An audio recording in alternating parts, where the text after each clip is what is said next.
You know what's horrifying? It's not ghosts, it's not demons, it's not haunted houses, it's May. And this is the current state of my basement.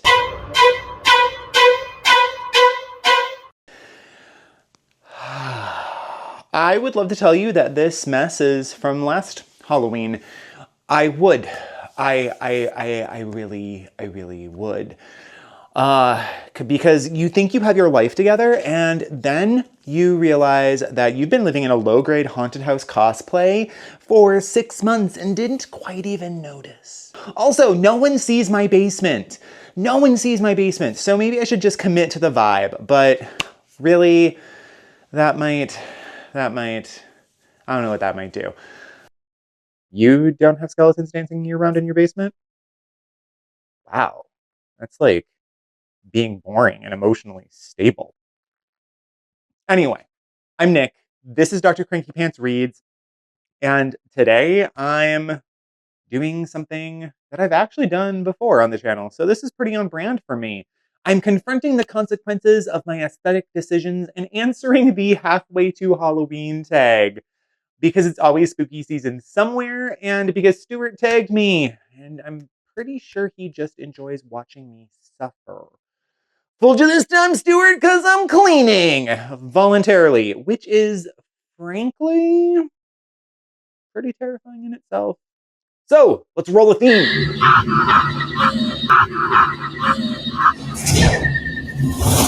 I'm apparently one of those dog owners who owns holiday decor based upon their pets. Delightful. Okay, so let's get into it, because now that the theme music has tricked you into thinking I have my life together, I don't. Let's talk about this tag. This spooktacular original tag was created by Lauren over at Happy Haunted Library, who is a content creator after my own little haunted heart. And Stuart tagged me, which means I am now both honored and accountable. And here's what Lauren has to say about the halfway to Halloween tag. She talks about her love for Halloween, and she's a great YouTuber. She does lots of spooky content year round, but really for her, Halloween season, spooky season, kicks off in April, because that's the end of winter. April, it tends to be the Halloween themed YouTubers come out of hibernation and prepare for the code orange to come this summer, which, code orange, it's always so much fun to watch. This is a tag that's meant to build community amongst the spooky ghouls, and it's got some bookish flair to it. So if you are some kind of Halloween lover, it's going to be great. She talks about this as a ghoul finder. You go ghoul. So I'm tossing something out there, because anything right now that helps me get stuff done in my life, I'm going to take it. So I'm going to get to some questions while I start cleaning. May the force be with us all.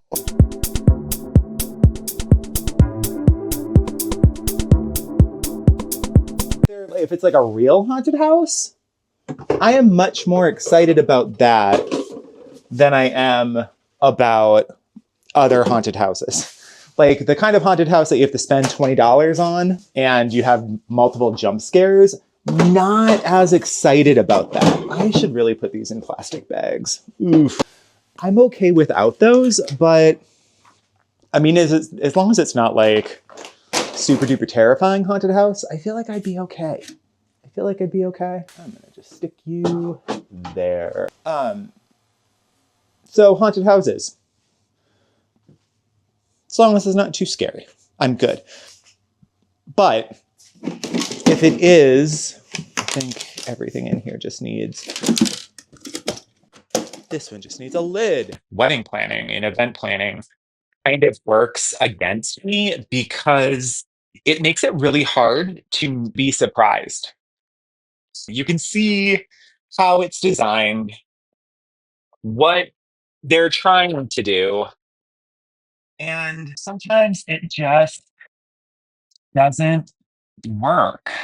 That's kind of unfortunate. As long as they're not trying to kill me. I think this is my house telling me it might be haunted. But as long as they're not trying to kill me, I'm good. So we are going to have to clean up this here. Oh, There's already bags down here. Delightful.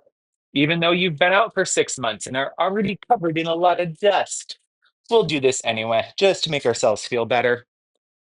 Because, why not? Why not?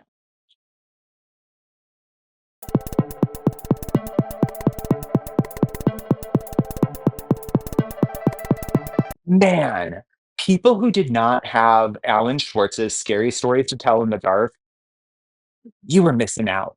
You were completely missing out.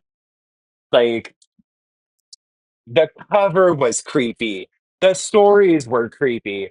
It was just, it was a great book. It was a great collection of stories.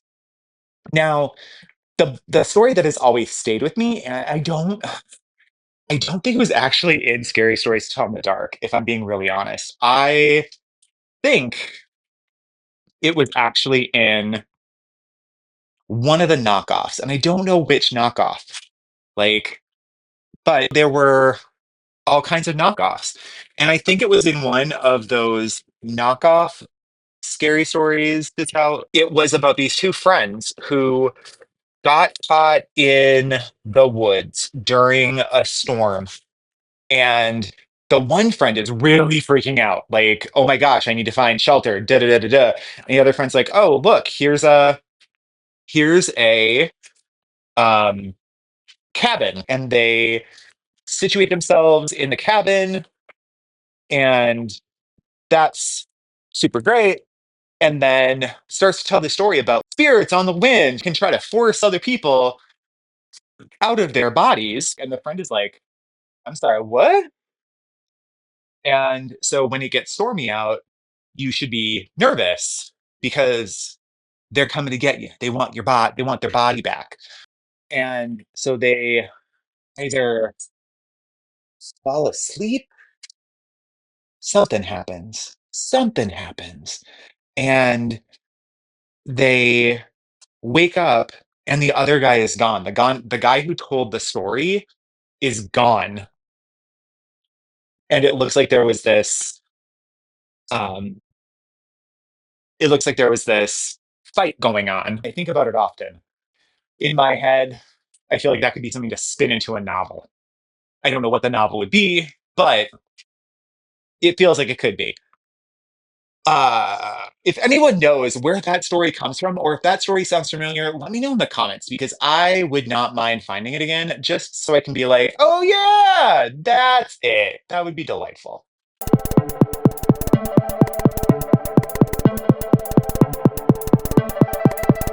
I do enjoy some haunted decor.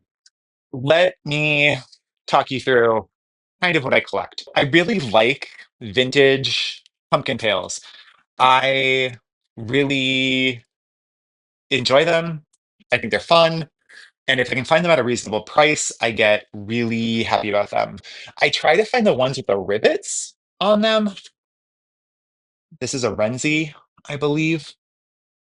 Has the embossing on the back. But I like to find them in different sizes, different faces, and if I can find them for a reasonable price, I get really happy about it. But it's harder and harder to find them at reasonable prices. So really, if I can add one or two to my collection every year, I'm pretty happy with that. I also really like vintage blow molds, but vintage blow molds have become so impossible to find. So impossible to find. I'm lucky that I have a couple old ones that I found at garage sales back in the day, but they're all pieces that I've had for a really long time. Ooh. Also, I don't think I've cleared out this box since I moved in. That could be a problem. Um, why is that here? These are all my life. I am not living well. I am not living well. I feel like I don't need this box anymore. Okay.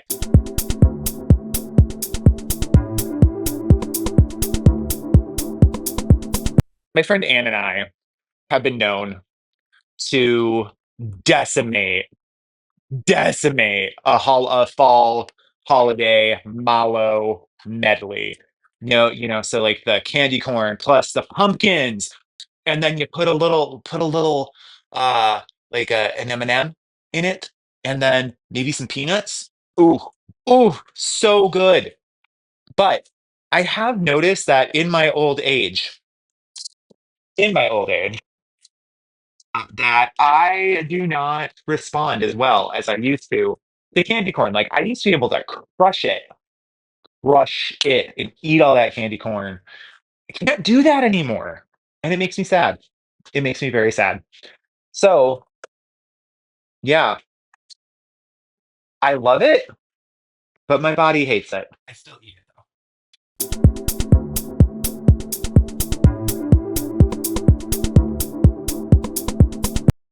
So I would love to be a costume person. I would love to be that person who like dresses up for Halloween. However, it's not going to happen because let's be real, most of the time I have to like cosplay as a functioning adult. And why? Why would I make things harder for myself? Like that just feels like the appropriate costume to be wearing all the time. So I'm not a huge costume person unless I have like a costume party to go to, and then I will put some thought into it, or I need it for a video, and then I'll put some thought into it. But otherwise, not so much. Not so much. Also, I bought these at Target last year because they loop around with the lights and then they stop selling the container. Delightful. Delightful. Um, so yeah, costumes. Meh. I could take them or leave them.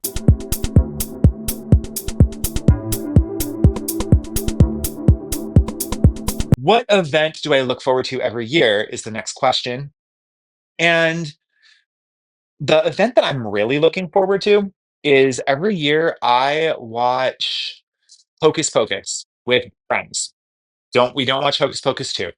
We pretend like Hocus Pocus 2 and the seventh season of Gilmore Girls, they never happened. Ever. They don't exist. I don't know what you're talking about. They just they don't exist. Aside from the Roomba was funny, but the rest of it was just like, it's the power of sisterhood. I'm just so tired of media that has no like stakes. No stakes at all. So where did this come from? I think I can throw this away now. Great. Um, so I look forward to that watching of Hocus Pocus every year because friends come over, we have dinner, we watch it. It's like peak early 90s deliciousness. And that just makes me happy. Makes me so happy. I love it. I love it. Um, okay, so let's talk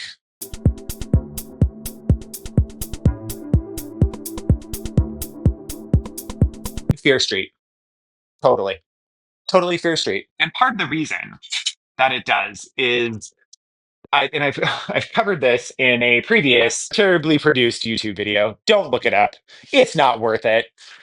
But I loved Fear Street. I loved Halloween. It was my favorite holiday. So when I found Fear Street, I really loved that it was like this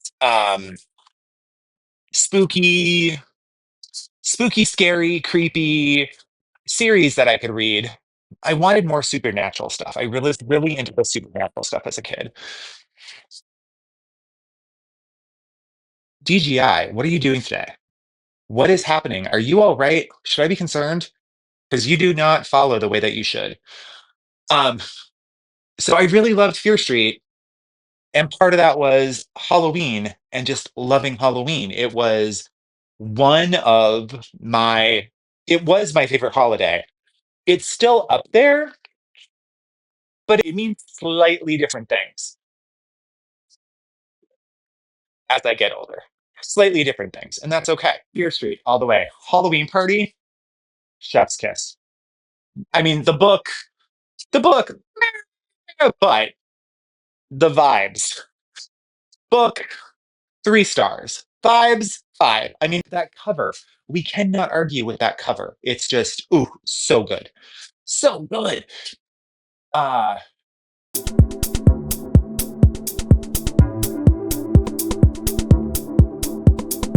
Halloween night, I am at home handing out candy.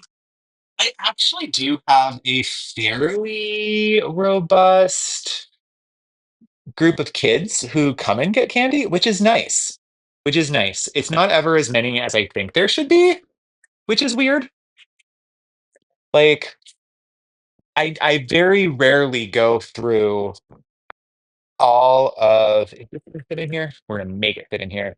Very rarely go through all of the candy that I buy, which is sad because then it sits around my house and taunts me, and then bad things happen. Like I eat it. Not great. Not great. But we'll put lights down there. You've got to go elsewhere. Is this the one that I? Oh yeah, it's got those water spots over it. I can spray paint this, right? Do you see those water spots? I put it through the dishwasher. Shouldn't have done that apparently. It's fine. You live, you learn. It was on clearance for like $6, but I like it for all my amaryllis bulbs. I didn't put it out this year. I don't remember why, but this is on my all of my extra dishes. This is actually a reduced collection, even. But I do need to clear it out. I do need to get rid of some because there's just too many. Too many. So let's shut my shame away, shall we? And I will clean that out later. Um, so yeah, Halloween night. I am at home. I am watching classics like Charlie Brown's The Great Pumpkin Charlie Brown. I am also watching what is this? I think I can get rid of these now.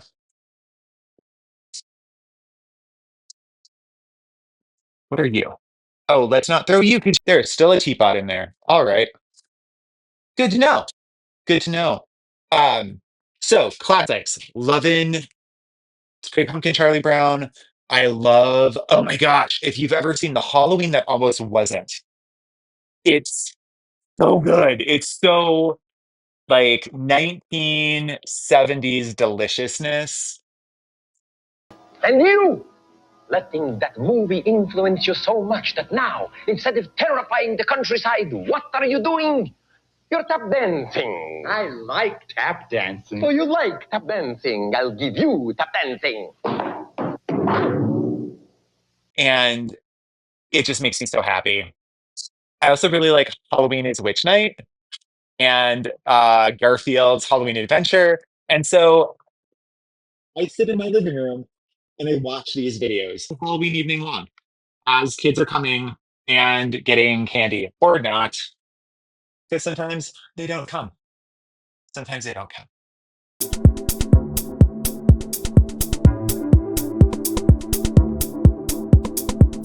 So let's talk about Halloween and some of the ways that Halloween has shifted and changed for me.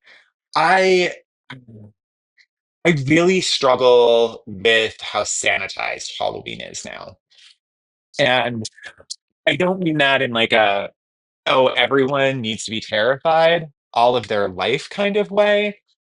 But I do mean it in terms of like, there is some pleasure to being scared.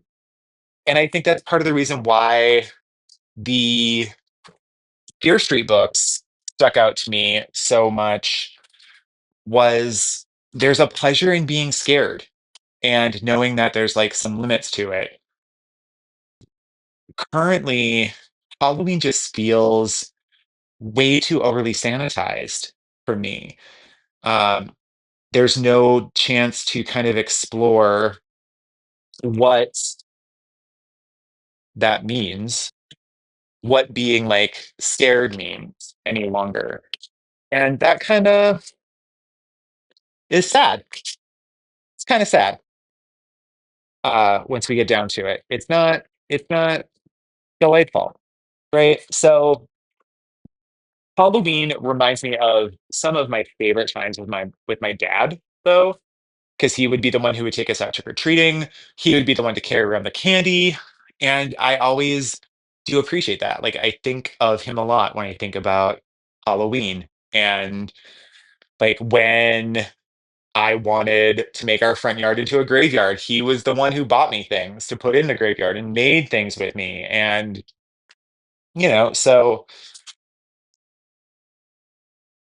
there's some very like complicated family things there, but it just feels different. It feels different. And like there's no opportunity to like celebrate the spooky anymore. So I think for me, Halloween definitely means nostalgia because I don't know what this current like version of Halloween is at all, really. Um, but what I do know is that this this looks much better than it did when I started. So even though you can sit in here, sit in here.